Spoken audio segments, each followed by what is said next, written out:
Sur les 24 dernières heures, 5153 nouvelles contaminations au coronavirus ont été recensées en Israël.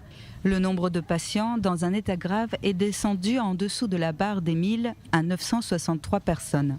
Le taux de transmission du virus est également en baisse. Les autorités avaient annoncé qu'un taux de 0,8 permettrait de lever les restrictions progressivement. Il y a près de 2 mois, Benjamin Netanyahou recevait la première dose du vaccin Pfizer-BioNTech, une image qui lançait alors la campagne vaccinale dans le pays. Et depuis, les chiffres de la vaccination sont au plus haut.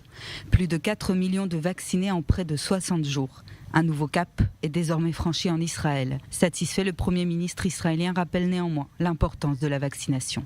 Si vous n'allez pas vous faire vacciner, vous vous mettez en danger de mort.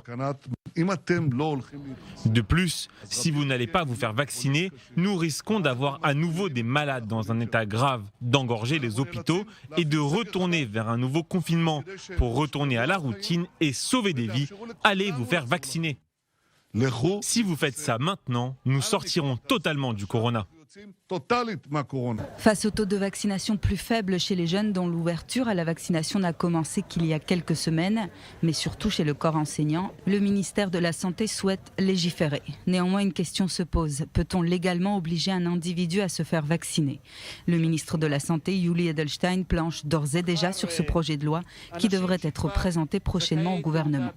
Au cœur de la loi, l'interdiction pour un employé qui ne se fait pas vacciner ou qui n'a pas présenté de résultats négatifs d'entrer sur son lieu de travail. Levée de bouclier face à ce texte, l'Association pour les droits civils en Israël estime qu'une telle exigence est illégale, qu'elle porte atteinte à la vie privée et au choix de l'employé et peut constituer une discrimination. Du côté des associations d'enseignants, cette législation, si elle est approuvée, violerait de manière disproportionnée les droits fondamentaux que sont l'autonomie et la vie privée des enseignants.